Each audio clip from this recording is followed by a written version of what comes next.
Murder at Ocean View College, Chapter 5, Danny and CJ. Danny almost ran out of the duplicating room on his way to Captain Mitchell's office. The captain was waiting for these flyers, and he had told Danny to hurry. He sped around a corner and hit a tall person very hard. It was Crystal. The pile of flyers fell out of his arms and scattered all over the first floor hallway. He threw his hands in the air, then looked at Crystal, who looked surprised. "Gee, Danny, sorry." She bent down on one knee and started to pick up the mess.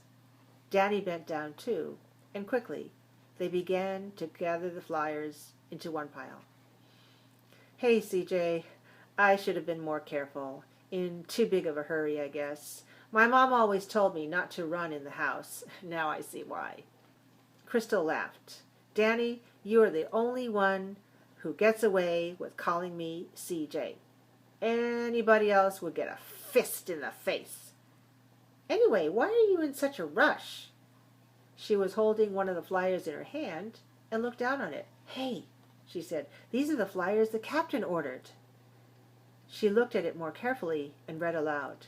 "The campus police would like to talk with anyone who is on campus early Tuesday morning, September 10th. This is in regard to the murder of Miss Ruby Quinn. If you have any information at all, please come to the police bungalow immediately." When she finished reading, she looked at Danny again and said, "Nobody's going to talk. You know, the code of silence. Probably nobody saw anything. But if somebody saw something, would they be brave enough to come forward with the information? I don't think so." Danny held the papers in his hands and tapped one edge of the pile against the floor, trying to fit them all into a neat and tidy stack. Then he raised himself to a standing position before answering Crystal's question. "I guess it's worth a try," he said. "The captain is trying to cover all the bases. You never know. Maybe somebody saw something. We need all the pieces of the puzzle before we can figure it out. You know, Amber just asked me that same question. She said nobody's going to say anything, even if they did see something. People don't want to get involved." "Amber? What has she got to do with this?" Crystal asked, a little annoyed. "Nothing, I guess. She was just talking. She said Mr. Taylor did it. I guess that's the gossip around the campus." "I heard that one too," Crystal said. "And you know, Danny," she looked right at him now, "Amber has a crush on you." Danny felt his face get hot, but he smiled and shrugged. "I know. Anyway," he continued, "the captain told me he wanted these flyers ASAP, so I have to run. See you later."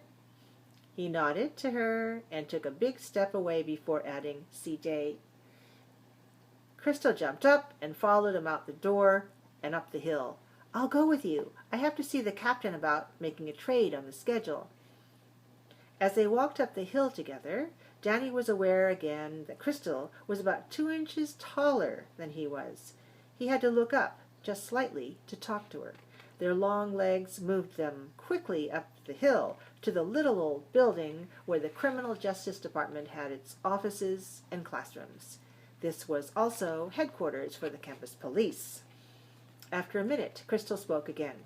"Danny, a minute ago you were talking about this murder investigation and said 'we.'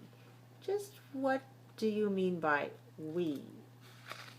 What do you have to do with this investigation?" Danny turned his eyes towards Crystal.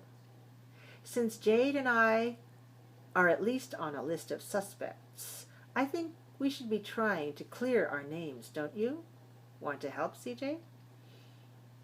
"No, I don't. You can actually get in more trouble going against the captain's orders. You could be expelled from the Criminal Justice Department and ruin your chances of getting into the police academy. If I were you, Danny, I would leave the investigation to the captain." "But I know for a fact, Crystal said, interrupting him, that Captain Mitchell told you and Jade to stay out of this investigation. Her face looked hard. So, CJ, you don't want to help? But you aren't going to say anything to the captain, are you? You wouldn't. Jade's your best friend. You couldn't report your best friend. She looked thoughtful for a second, then said, Okay, let's make a deal. I won't say anything to the captain about your investigation if... She hesitated. If what? Danny demanded. If you stop calling me CJ. He smiled and stuck out a hand to shake with her. It's a deal. They continued their walk up the hill to the police bungalow. Danny looked at the building with its old and peeling gray paint and thought, as he always did, that the bungalow looked a little sad. At the door, he turned again to Crystal. I'm supposed to meet Jade in the cafeteria for coffee in just about 5 minutes. I'm going to be late. Want to come? Love to, but I have another class, she said. Okay, I have to deliver these and then run on. See you later, CJ. Crystal. He gave her his most charming smile.